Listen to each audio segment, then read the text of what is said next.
बच्चों, भूगोल की इस पाठ चर्चा में एक बार पुनः आपका अभिनंदन और बहुत बहुत स्वागत। आज मैं आपको आपकी यादों के सहारे ले चलना चाहती हूँ बड़े बुज़ुर्गों के गपशप वाली महफिल में। अक्सर आपने बुज़ुर्गों को, अपने बड़ों को बात करते हुए सुना होगा कि एक अमुक काका थे, इतने बड़े ओहदे पे चले गए, इतने बड़े पद पे चले गए, इतना नाम और शोहरत उन्होंने पाया, लेकिन फिर भी बड़े ही ज़मीन से जुड़े हुए आदमी थे।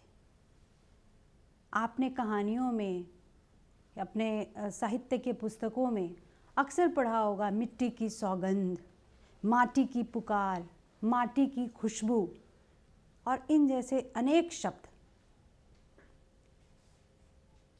लेकिन शायद ही आपको कभी ये ख्याल आया होगा बच्चों कि जन्म से लेकर मृत्यु तक, जब हम इस धरती पर पैदा लेते हैं तब से लेकर हमारी मृत्यु तक प्रत्यक्ष या अप्रत्यक्ष रूप से ये माटी, ये धरती, ये भूमि, ये ज़मीन हमसे जुड़ी रहती है, या कहें कि हम इससे जुड़े रहते हैं।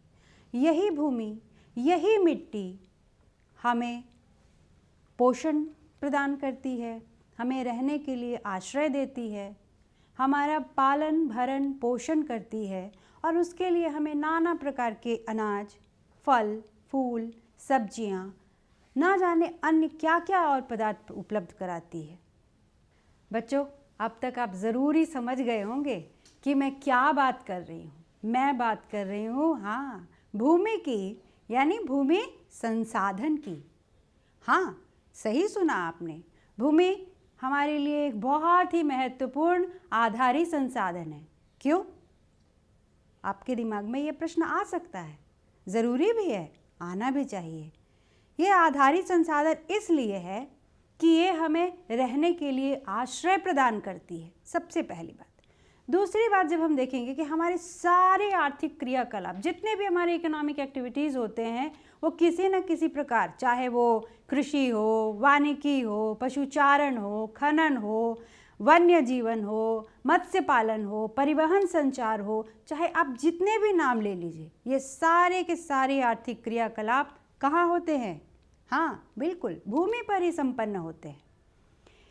इस भूमि के कई भौतिक स्वरूप, फिजिकल फॉर्म्स हैं, जैसे कि मैदान, पहाड़, पठार, नदी घाटियाँ, निम्न भूमि, दलदल आदि आदि आदि। लेकिन अभी हम यहाँ पर चर्चा करेंगे भूमि के 3 प्रमुख फॉर्म्स के बारे में, 3 प्रमुख प्रकारों के बारे में। हाँ बच्चों, आइए ज़रा हम समझ ले कि ये भूमि के 3 मुख्य स्वरूप कौन कौन से हैं। तो पहला है मैदान। ठीक है, मैदान जो है वो भारत के कुल क्षेत्रफल का 43% भूभाग, पता है आपको भारत का कुल क्षेत्रफल है 32.8 लाख वर्ग किलोमीटर, तो उसका 43% भूभाग जो है वो क्या है? मैदान है। अब समझते हैं कि इस मैदान की क्या क्या उपयोगिता होती है। तो उपयोगिता के रूप में सबसे पहला जो है वो हम कृषि, जो हमारी सर्व प्रमुख भारत की, आज भी हम कहते हैं कि भारत गाँव का देश है, कृषि प्रधान देश है, तो ये खेती जो है वो कहाँ होगी? मैदानों में सबसे ज़्यादा उपयुक्त मैदान होते हैं खेती के लिए। दूसरा, आपने पढ़ा होगा कि मानव के बसाव के लिए यदि सबसे कोई उत्तम स्थल माना जाता है तो वो होता है मैदान।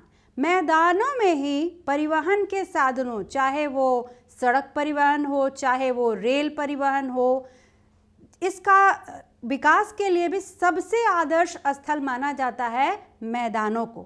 ठीक है, तो हमने देखा कि मैदान कितना क्षेत्रफल घेरता है और इसकी क्या क्या मुख्य उपयोगिताएं हैं।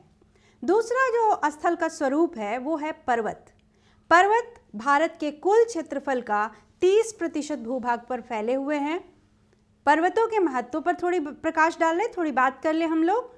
तो ये पर्वत जो है वो नदियों के उद्गम स्थल, यानी नदियों का यहीं से उत्पत्ति होता है, और साथ ही साथ ये पहाड़ नदियों को लगातार निर्बाध रूप से जल की आपूर्ति भी करते रहते हैं, जिससे नदियाँ क्या होती है, बिल्कुल सही, सदावाहिनी बनी रहती हैं।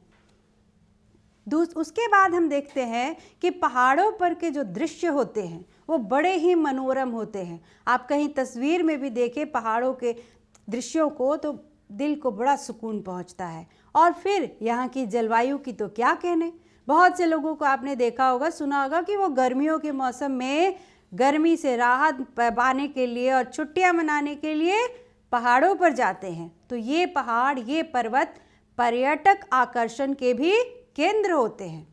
तीसरा, पहाड़ों की ये अप्रत्यक्ष भूमिका है, लेकिन ये बहुत बहुत बहुत ही महत्वपूर्ण होती है, जो है पारिस्थितिकी संतुलन में। चौथा, जलवायु नियंत्रक, ये भी इनकी अप्रत्यक्ष भूमिका होती है। और आप याद करेंगे क्लास 9th में आपने जब जलवायु पढ़ा होगा तो आपने निश्चित रूप से पढ़ा है हिमालय पर्वत, उसकी क्या भूमिका होती है। यदि हिमालय पर्वत हमारे देश में नहीं होता तो क्या होता, हमारा देश जाड़े के दिनों में साइबेरिया की हवाओं से बिल्कुल पूरा उत्तरी भारत जो है वो बर्फ़ की चादर से ढक जाता और दक्षिणी पश्चिमी मानसूनी हवाएं भी हमारे देश में नहीं रुकती और नतीजतन हमारे यहाँ वर्षा भी नहीं हो पाती। तो ये जलवायु नियंत्रक के रूप में भी बहुत बड़ी भूमिका निभाते हैं। कौन? पर्वत।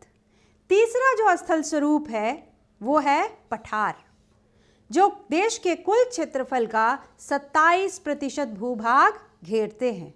अब समझते हैं कि इन पठारों का क्या महत्व है। ये पठार खनिज संपदा और जीवाश्म ईंधन के भंडार हैं।